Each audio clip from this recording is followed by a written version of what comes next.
They were out early one morning, panning in the stream for gold, surrounded by the rising mountains. Old prospector with a tale for two, he brushed around in the pan, and pointing out what lay within was ordinary sand.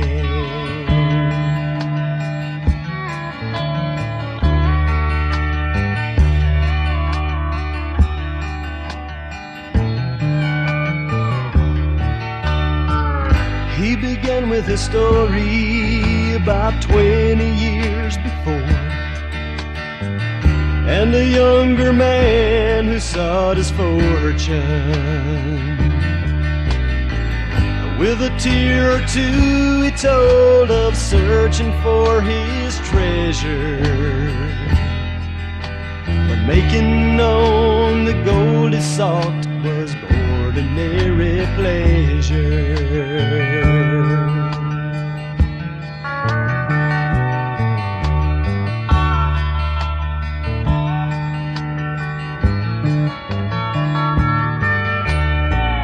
There were years of doing without, and there were years of plenty.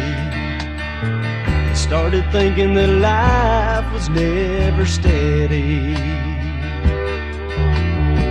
excepting when the bills came in and he had no money to pay. Whiskey had never tasted better ordinarily.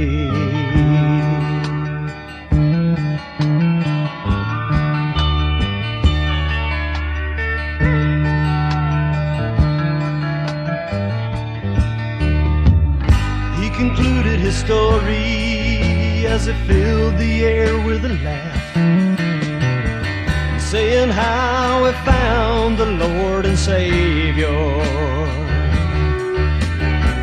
and how he found the river of life by which his day unfolds, and pointing out what stands within is not ordinary gold, and pointing out what stands within is not ordinary gold.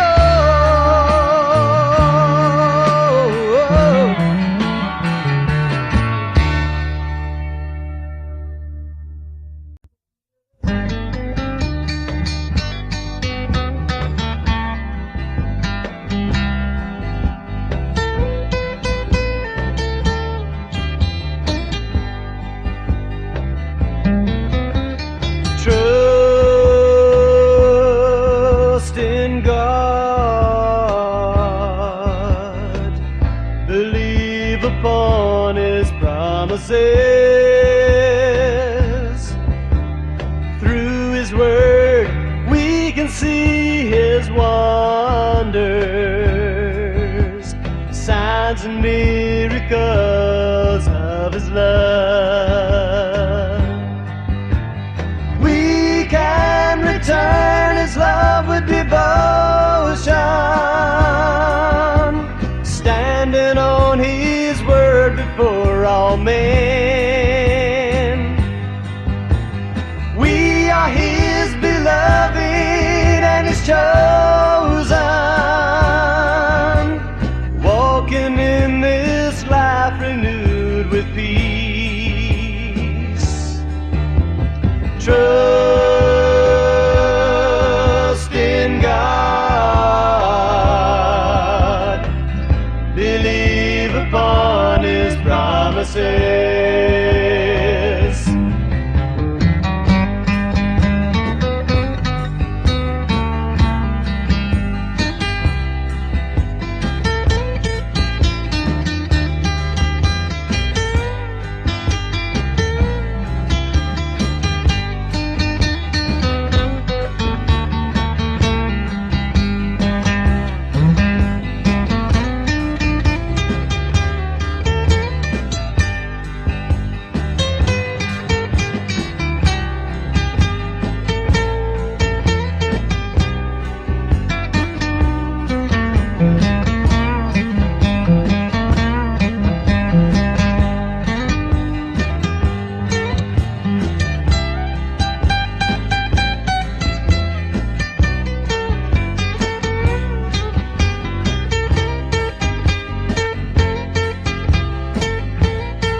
Through His Word, we can see His wonders, signs and miracles of His love. We can return His love with devotion, standing on His word before all men. We are His beloved and His chosen, walking in this life renewed with peace. Trust in God, believe upon His promises. Trust in God, believe upon His promises. Believe upon His promises.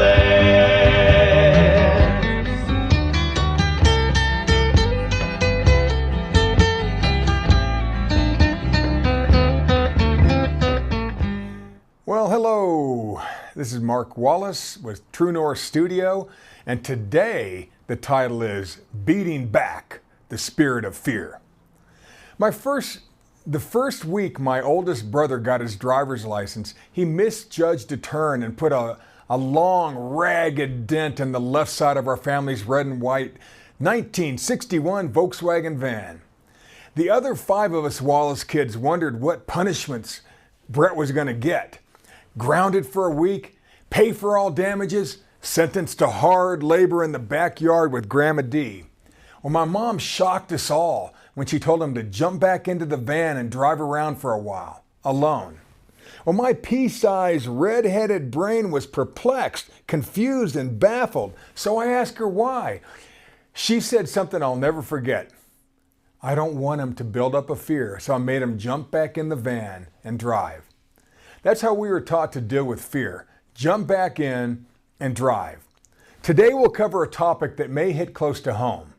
We're going to discuss fear, but not just any fear. We're going to talk about the spirit of fear. It's a bit different. It kind of runs the world. Hear me out. The spirit of fear is a weird duck. It's not the same as our run-of-the-mill therapist couch fear, or that shock of, did I leave my cell phone at home type of fear. This one hangs out in the shadows until it's no longer noticed and slowly just becomes part of who you are. It molds you into whom it wants you to be, not who you want to be. It's a parasite. It uses you. Is the spirit of fear a demon, a devil, or is it simply a behavior? What is the spirit of fear? Can this spirit of fear be beaten? Can you throw it to the ground like a jujitsu master? Or is it an invasive weed like poison ivy, so integrated into society that you just need to find a way not to touch it? The Bible gives us a graphic case study on how this spirit of fear can detour someone's life. It also gives us a few suggestions on how to deal with it. 2 Timothy 1:7. For God hath not given us a spirit of fear, but of power and of love and of a sound mind. Now it sounds simple, but it's not. The spirit of fear works quite effectively against all personal callings. It gets you to set aside your life's purpose and focus on something else. Anything else. By the time we're adults, we're so used to not doing what we're put on earth to enjoy doing that we no longer even realize what's at stake. Have you ever started getting in shape and losing weight, but slowly gave up and went back to your old habits? Then you've watched TV with the spirit of fear. Have you ever started writing a song or a book, a screenplay, or your personal memoirs and gave up on them? Then you were distracted by the spirit of fear. Have you ever felt the call to help others and didn't? Well, you held hands with the spirit of fear. If you've ever destroyed a perfectly good marriage, then you dated the spirit of fear. If you have a habit of saying, I'll get started on it tomorrow, then you already recognize the voice of the spirit of fear. The spirit of fear will tell you anything to keep you from living your gift. The spirit of fear is always lying and is always full of it. The spirit of fear's only job is to stop you from doing what you were put on this earth to do. The more important something is to your personal growth, the more the spirit of fear will be there to try and slow you down. As long as you continue to be an evolving, growing, adventurous, and giving person, you will never eliminate the spirit of fear. But you can learn to recognize it. Let's jump back in and drive. Let's figure out how to beat back the spirit of fear. Timothy, a case study on the spirit of fear. How would you like every Christian in the world to know your deepest secrets? Not so much? After Paul wrote to his younger friend Timothy, trying to help him with his little fear problem, somehow that letter got passed around, copied, and reprinted millions of times over the past 2,000 years. Here's the central point of what Paul told Timothy. 2 Timothy 1:7 from the AMP. For God did not give us a spirit of timidity or cowardice or fear, but He has given us a spirit of power and of love and of sound judgment and personal discipline. Abilities that result in a calm, well-balanced mind and self-control. The word not in this verse means absolutely not in Greek. If God didn't give us this thing called the spirit of fear, then where did it come from? What really is this spirit of fear? Is it an actual devil spirit or is it something else? Does it matter? Does it matter? After all, they both come from the same Father. They're evil twins, and they both are dealt with the same way. Anything that slows down the real you or gets you to quit on yourself has been infected with the spirit of fear, cowardice, and timidity. The spirit of fear sets you up for a life the younger you would never have chosen. Let's see how Paul tried to push start Timothy through his personal valley of death, hoping to get his engine running again. Now, we all deal with different fears at different times in our life. Your fear, your hesitation, the behavior change that almost got you to quit on your gift was different than Timothy's. So be kind to the boy. Actually, by the time Paul wrote this letter, Timmy boy was in his mid-40s. Typically, our 40s should be some of our peak performing years, unless something interrupted the flow. Let's unwrap Paul's case study on dealing with this life waster called the spirit of fear. Background on Timothy. The Timothy of the Bible was raised in an interracial household. His dad was Greek and his mom was raised as a Judean. It's very taboo. She believed in the Christ, but his dad didn't. His mom got involved with this new Christianity thing soon after the original day of Pentecost. Timothy was a man of two cultures and was seamless at both. When most kids are trying to navigate the high school pecking order, Timothy's mom and grandma allowed him to navigate life by utilizing his spiritual gifts. Timothy figured out how to walk by the Spirit long before his classmates memorized the Pythagorean theorem or stole a kiss behind the Colosseum. To add a little color to Timothy, as a young teenager, his mom encouraged him to travel the world with Paul. He spent time with Peter, broke bread with Titus, sat with Silas, barnstormed with Barnabas, met with Mark, even got to meet Jesus' younger brothers James and Jude. Timothy heard all of Luke's stories many times as he traveled the Mediterranean. Can you imagine how all that changed him? Grew him up? Why was young Timothy allowed to travel and minister with Paul and Luke as they voyaged the known world? Well, Timothy was handpicked because a man's gift makes room for him. The reason Timothy was asked to travel with the Apostle Paul was because he was not afraid to openly use his gifts. Even as a teen, he was crazy good at his God-given talents. The boy shined. Timothy was allowed to hang out with amazing people because he too was amazing to hang around with. He could already interact with anyone of any culture. First off, Timothy was no wimp. He was tough. By the time Paul wrote this letter to Timothy, he had spent 25 years away from home, sailing the world on open ships, eating different foods, debating with the educated, and socializing with people from many cultures. Plus, he was smart enough to evade deadly persecution. Think of Timothy as a cross between the adventure-seeking Indiana Jones with the swashbuckling confidence of Captain Jack Sparrow, all the while flashing the radiant smile and bulging muscles of Dwayne "The Rock" Johnson.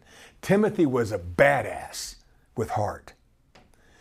Like Luke, a trained physician who traveled with Paul, Timothy also donated his time and life to spreading the gospel, traveling the world, and utilizing his gifts.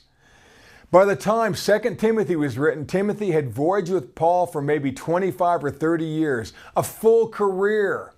Paul would now have been in his mid-60s. Timothy was in his 40s, but there's no mention of a wife, kids, or grandkids. He probably didn't own any property, had no retirement plan, and left no legacy. Now here's where the plot thickens. Like many of you ministers, artists, musicians, teachers, doctors, moms, first responders, and military men and women, Timothy gave it all for the cause. He literally gave his earning years in service to God and others until he didn't. Something happened in Timothy's massive heart that froze him. Paul saw that it was the spirit of fear that kept working him until he finally quit on his calling. But don't be too hard on old Timothy. We've all succumbed to that siren's call a time or two. I sure have. That's a little about Timothy. Timothy's hidden fear. Now let's analyze Timothy's hidden fear. Remember, it may be different than yours. The trick that allowed the spirit of fear to finally wear down Timothy was shame. Shame. Now, Paul recognized it. Again, I need to remind you this spirit of fear is not the scaredy cat kind of fear. It's something simpler, more hidden, more individual. It has many, many layers. Let's unwrap Timothy's shame. 2 Timothy 1:8. Be not thou therefore ashamed of the testimony, the life of our Lord, nor of me, his prisoner. It's hard to believe that Timothy was ashamed of both Paul and Jesus Christ. What happened? Well, here the words not or nor are a softer no, not the hard no of verse 7. This version of no is like your mom leaning against the counter watching the teenage you and saying, maybe next time use a hot pad and not touch that cookie tray right out of the oven, Timothy, maybe find a way to not be so, feel so ashamed of the Christ and of me. Here's how. Verse 8, but be thou a partaker of the afflictions of the gospel according to the power of God. In other words, figure out a way to not be so ashamed of me and the Christ. And for God's sake, get back in the fight, Timothy. Timothy was ashamed of two basic things. One, he was ashamed of Paul. And two, somehow he became ashamed of Jesus Christ. Ashamed of Jesus Christ. Being ashamed of Paul was easy because Paul was in prison again. But being ashamed of the testimony of our Lord is being ashamed about the life and accomplishments of the Christ. Are you shocked? To explain, has society ever got you to shut up about someone or something you really believed in? Has social media ever told you it was no longer cool? It was so last week. If that thought was dropped into your head, you've been targeted by the spirit of fear. To understand Timothy's hesitation and trepidation, we need to understand the culture and the times in which he lived. In less than 35 years, this brand new thing called Christianity had spread around the entire Mediterranean Sea and across the entire Roman Empire at lightning speed. Christianity had gone viral. Timothy had been a big part of it, but society was beginning to turn on the Christians. At first, the word spread because Christians were excited, but the societal discrimination against Christianity was now growing. By 60 AD, it had become open season on Christians. The Romans started attacking the believers with a vengeance unparalleled in modern times. Has society ever gotten you to second guess your gift? When politics and social media become people's religion, become all they ever talk about, we're all in for a world of hurt. To stand out in the first century Roman culture was inviting trouble. And did Timothy ever stand out? So do you. At that time, it became popular to call Christians cannibals because they talked all the time about the benefits of Christ's broken body and his shed blood. Today, it's just called communion. Communion. They knew the Christians weren't really cannibals, but that label did get new believers to shut up at a party. Ever been at a party with a brand new excited Christian? I was that new Christian. I spoke the word so much at family gatherings that my loving Grandma Dee told me to take what Jesus said and fling it. Plus my brother Brett teased me incessantly about speaking in tongues. They liked me the way I was. To further put the Christians on their heels and to add insult to injury, the Greeks and Romans secretly thought of the Christians' daily get-togethers as some type of orgy. I know. Now, isn't that what townies still whisper about that isolated religious group that has a gated compound in your area? They do. By 60 AD, being called a Christian was becoming a schoolyard joke and dangerous. Everyone began to attack, man, woman, and child. These embarrassing rumors were the spirit of fear's early attempt at silencing the Christians, much like our media does today. Christians became ashamed of being, Christians. Plus, being noticed is not always good. It's not always a good idea around people who have conquered the world. The Romans hated anything or anyone who was different. Now, the Romans weren't racist as we think of racism. They didn't care about the color of your skin or the backwater country you came from. As long as you dressed, ate, spoke, thought, followed the rules, and behaved like they did, you were just fine. That's all you had to do. This was hard for the early Christians. They didn't play well with pagans in power. But Christian behavior was just weird to the Romans. It was weird. The Emperor Nero even went so far as calling the followers of Christ non-humans and haters of humanity. And that's called dehumanization. Dehumanization. It's easy to attack a monster. Every culture knew that. Just for fun at outdoor parties, the emperor may have Christians slathered in tar and set on fire to become running, screaming light shows with flaming jazz hands. At other times, Nero would have Christians bound in freshly slaughtered animal hides while he and his party sipped a nice vintage of wine. They would watch in glee as packs of feral dogs would sniff them out, surround them, and tear the Christians limb from limb. It's hard for us to imagine a blood sport going that far, but it has, can, and will again if we let the spirit of fear have its way. But what brought the greatest applause from the bloodthirsty Roman fans was the warm-up act just before the gladiators entered the arena. They would chain an unarmed Christian or some other non-human criminal to a post or a huge stone and then release starving lions or some other hungry beast into the stadium. I once saw such an arena when I visited Pompeii, Italy. In the center of the 2,600-year-old amphitheater was a huge stone buried flush with the ground. The massive rock had a single metal ring sticking out of its midpoint, and I asked my tour guide what it was for. And never looking up from her cell phone, she said in her bored, monotone, broken English, "This is where they would chain up Christians for the lions to eat before the gladiators came." Yawn. Timothy was raised in that desensitized and bloody culture.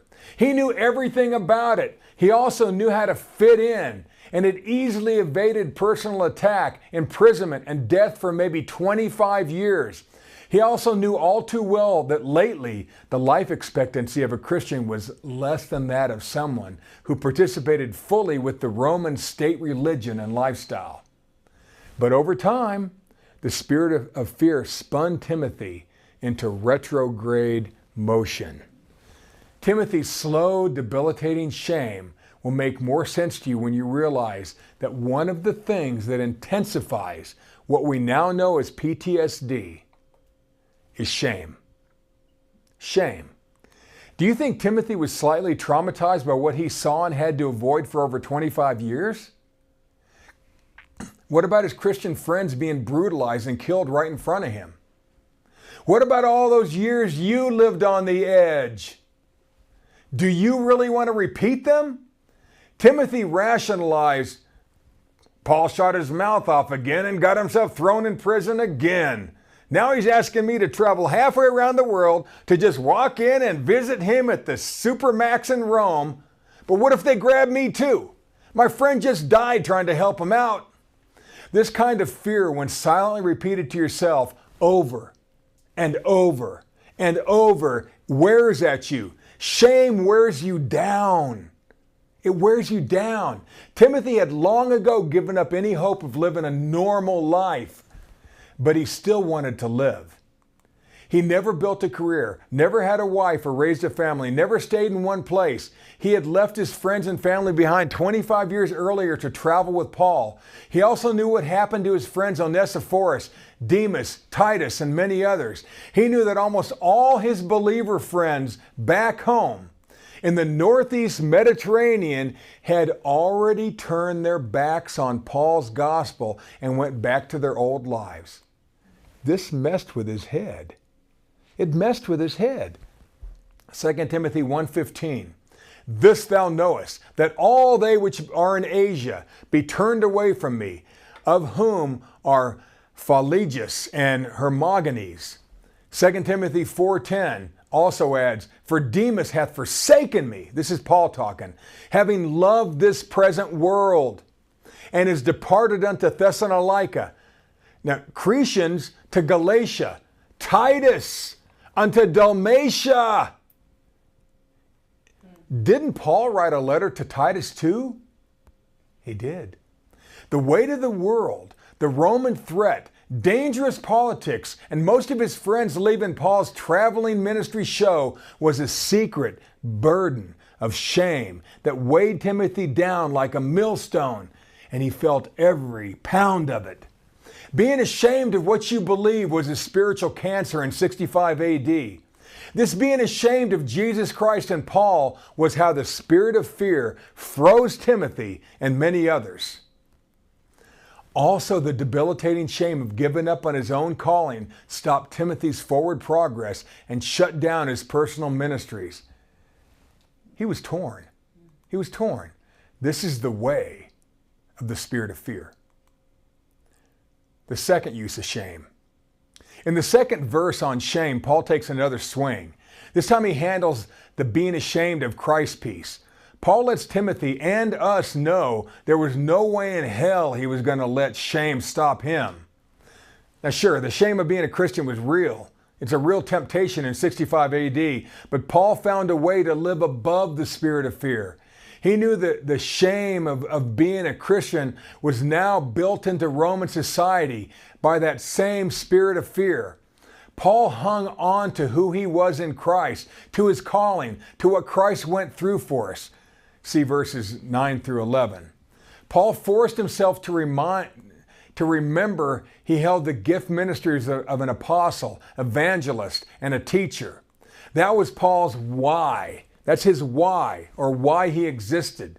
2 Timothy 1:12, for the which cause, or because of what Christ did and because of the gifts I've been given, I also suffer these things. Nevertheless, I am not, absolutely not ashamed, for I know whom I have believed. I know it, and I'm persuaded, I'm certain that he is able to keep watch over that which I've committed unto him against that day. Paul had his mind made up. He knew exactly who he was. He lived out loud. Did you ever realize that shame was also the thing that froze Adam and Eve? It was. Why else would you try to hide yourself from God? The demise of the Garden of Eden is where the spirit of fear cut its teeth. Paul faced the same social and political and economic fears as Timothy, but for some reason they didn't stop him from using his gift. Hey, we're all different. We're all different.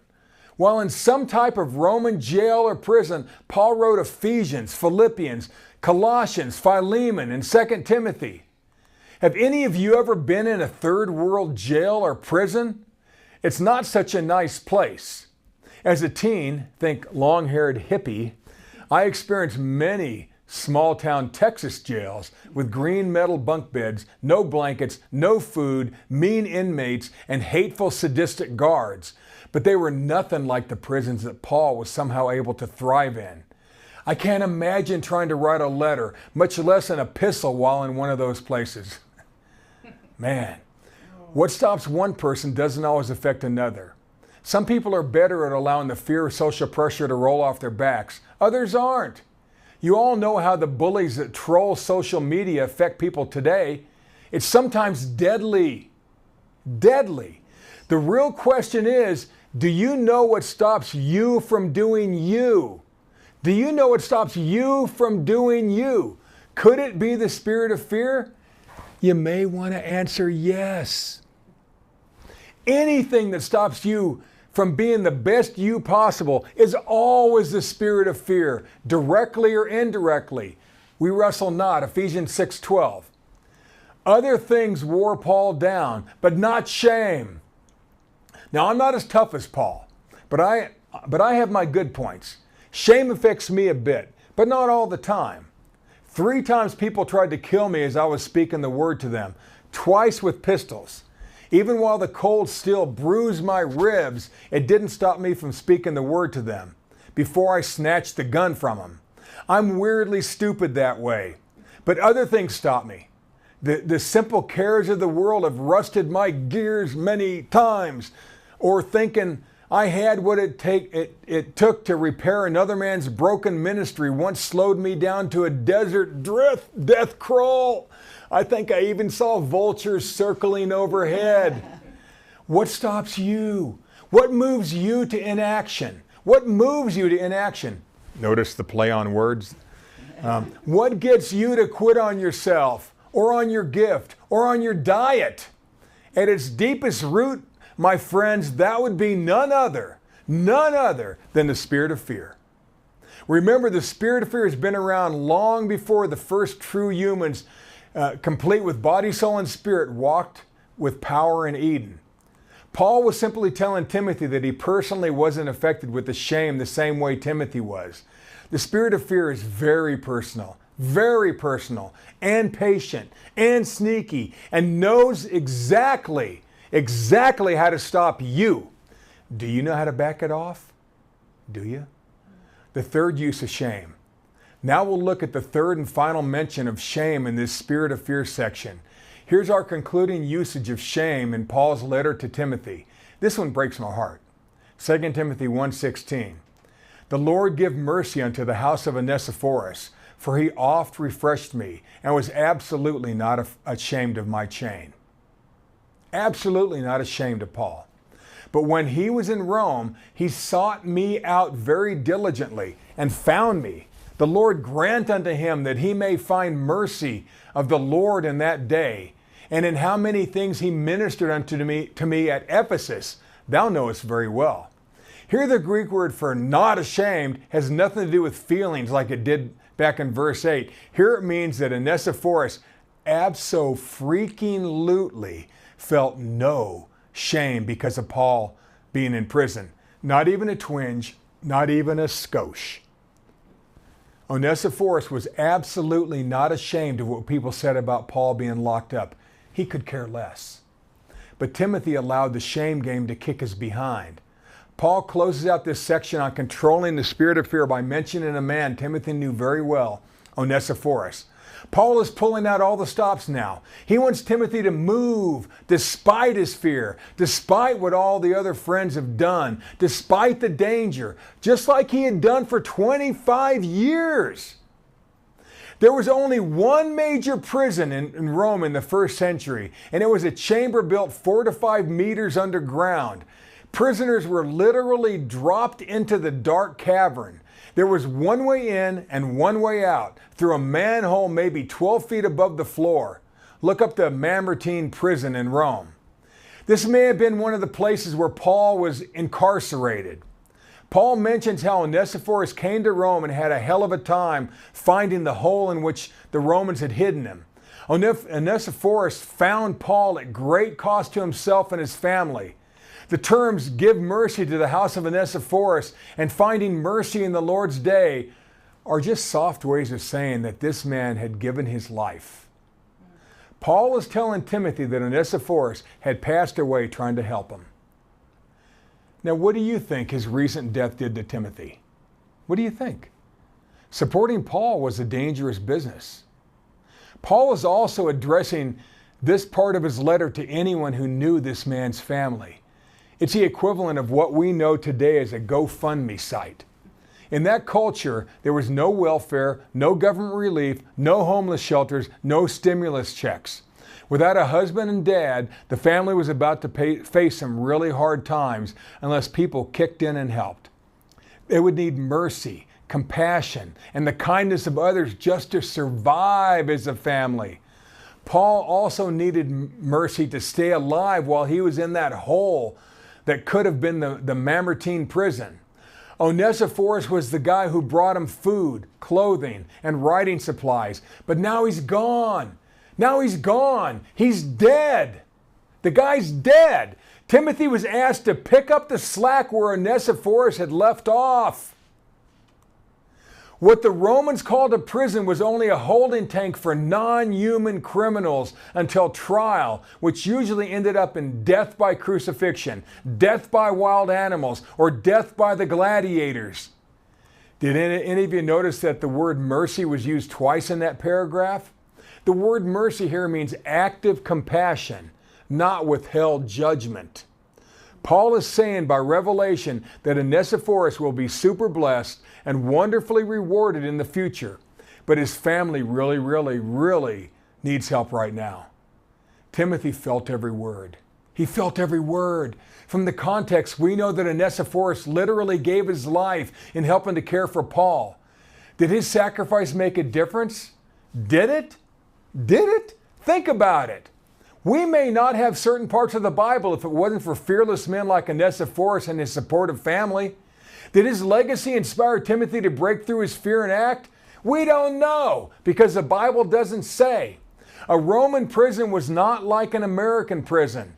Justice was not speedy, and there were not 3 meals a day. If you were going to live, it took people on the outside to bring you blankets, clothing, reading materials, and sometimes food.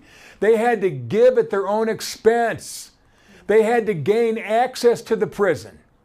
They had to give the required bribes to the guards and try to get the food and clothing and reading materials all the way to the prisoner. Now, don't you think the other starving prisoners wanted to forcibly take it from them?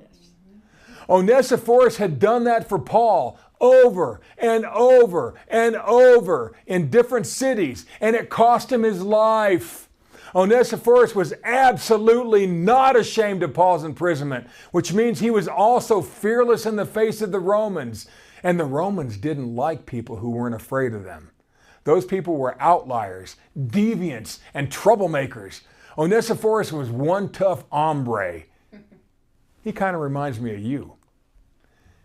Onesiphorus' love, his care, his fearless actions in the face of danger cost him his life, and his family paid a high price for his service. Some of you can relate. I knew a young minister whom everyone called Smitty. He saw a woman being mugged on a mean city street of Newark, New Jersey, ran up and grabbed the attacker and tried to pull him off of her. The man turned and shot Smitty, boom, right through the heart at close range. He left a wife and 5 little kids. That family needed help for years. Did my Smitty do what was right? What do you wives and mothers think? What do you really think? What would Timothy have said? What would Paul have said? What would Onesiphorus have said? What would Onesiphorus' wife and kids have said? Without Onesiphorus' sacrifice, we would not have 2 Timothy and maybe a few other epistles. So was his fearless attitude worth it? To his wife and kids, probably not.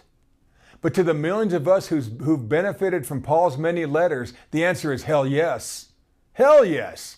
The fear of being openly connected to the Christ and Paul caused Timothy to go into stop.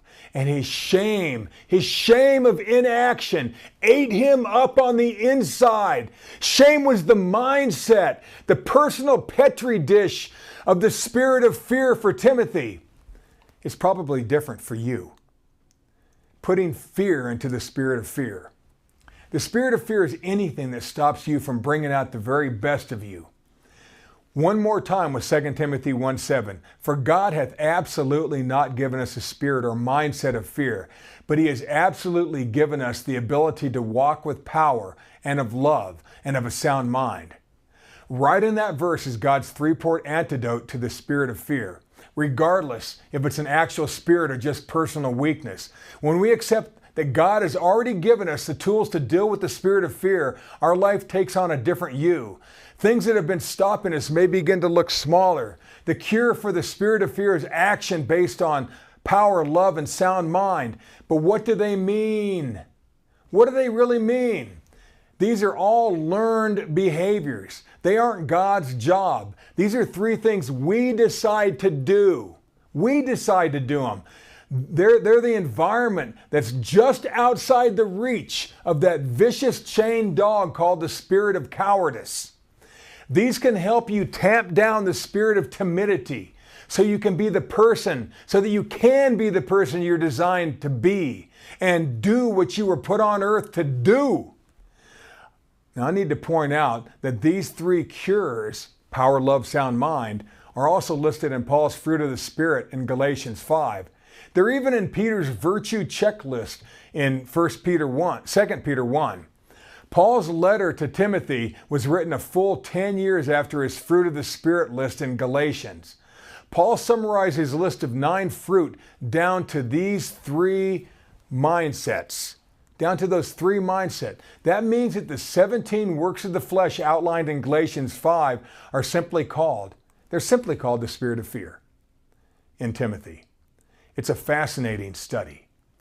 Galatians 5:16, this I say then, walk in the Spirit, and ye shall not fulfill the lust of the flesh. From the Voice, for everything the flesh desires goes against the Spirit, and everything the Spirit desires goes against the flesh. There is a constant battle raging between them that prevents you from doing the good that you want to do. The spirit of fear is expert at keeping us from doing the things we really, really want to do. The spirit of fear is the dirt-hardened playground of the adversary. When I was a kid living on Shepherd Air Force Base in Wichita Falls, Texas, the housing area had no fences. One yard just flowed into another. If people wanted a dog, it had to be chained up to the metal clothesline out back.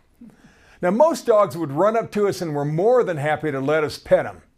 All except one. We had to pass near this one crazy, mean dog every day on the way to school. It was as scary as it was entertaining. He would run at us barking, teeth showing, salivating, drip, drip, drip, and hit the end of his chain, bink, while flying through the air, snap, snap. This beast would do it again, bang, again, bang, until we were out of its zone. One day, my friend Ricky wanted to see how close he could stand to the dog's perimeters without getting bit before the chain tightened and jerked the beast back to the ground. He was pushing it. He wanted the dog's teeth right in front of his face. He wanted the full maniacal experience. But little did he know that one of the chain's links was wearing thin, and that day the chain snapped. It snapped. And Ricky lost a piece of his shoulder that day. Don't toy around with the spirit of fear. You'll eventually get bit. Paul gave us a list of 17 behaviors in Galatians 5 that bring us far too close to this snarling beast. Paul and Peter both tell us that we should probably dial back on certain things like murder, adultery, idolatry, witchcraft, hatred, envy, strife, and shopping on Black Friday. Any bad behavior is just poking the bear. It's just poking the bear. kidding about Black Friday though. So maybe don't shoot the person who cut you off on the interstate. Maybe stop hard flirting with your neighbor's wife or husband. Maybe don't hate someone who succeeded where you failed. Maybe don't give in this time on your diet. You get the picture. Summon the mental strength to love yourself enough to stick to your guns and walk with miraculous power. If you enjoy the works of the flesh of Galatians 5 a little too much, suffice it to say, you won't be enjoying the the Spirit of God in operation very much. Love and self-control take you into God's country. Love and self-control take you into God's country. God won't make you walk with miraculous power. He won't love people for you, nor will he make you get off the couch. We all know this. Paul boils down all 9 fruit of the Spirit into 3 words: power, love, sound mind. That's it. Power is having the strength to push past your usual limits. Power is where miracles happen. It's up to us to master our own special power, our own special sauce, our gift, our passion, the thing that makes us tick. Now, sure, God helps us, but we must be willing to live it. We let our light shine regardless of the spirit of fear. Our love must be bigger than our fear. We love our special power more than the worldly consequences. We learn to love what we do through thick and thin, through good times and bad times. We decide to love when the haters troll.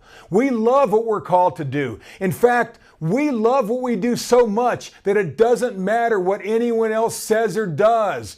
We outlove the spirit of fear. A sound mind is driving our mind to keep moving when everything is telling us to stop. We just keep pushing. Just keep pushing. We avoid what we know we should avoid. We build and maintain a mindset that's so sound, so strong, so focused, so well practiced, so disciplined that stuff just gets done. We keep showing up every day. We outpace and outwork the spirit of fear. If you or your kids keep having trouble sticking to yet another new diet, trouble staying faithful, trouble avoiding those questionable sites on the internet, you're probably dealing with the spirit of fear. Let's make up our mind to walk in love power with a sound mind. That's the short version of how we beat back fear. So to wrap it all up, the spirit of fear's only job is to stop you from doing what you were put on this earth to do. The only way to beat it is to keep loving, to keep getting back up, and for God's sake, to keep moving. When I was a little kid, my mom took my brother and me to the Colorado Springs Zoo. While she wasn't looking, I slipped away.